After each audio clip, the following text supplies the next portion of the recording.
Hujan deras yang disertai angin kencang, merobohkan tenda festival, atau pesta rakyat, di Desa Sumbergondo, Kota Batu. Dari video amatir yang direkam oleh salah satu warga, ini terlihat, tenda yang berada di depan panggung roboh.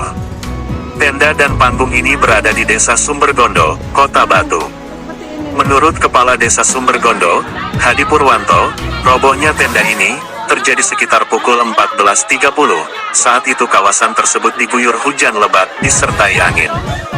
Meski hujan tidak berlangsung lama, namun akibat angin kencang, tenda yang tengah dalam persiapan ini roboh.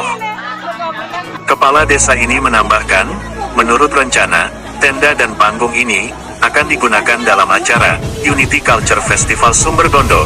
Di antaranya adalah gebyar tari selamat datang khas Desa Sumbergondo.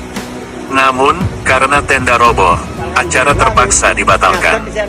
Kondisi cuaca, langsung turun hujan lebat, disertai angin kencang, selama kurang lebih 15 menit.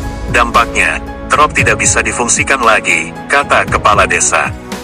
Tidak ada korban jiwa dalam kejadian robohnya tenda ini.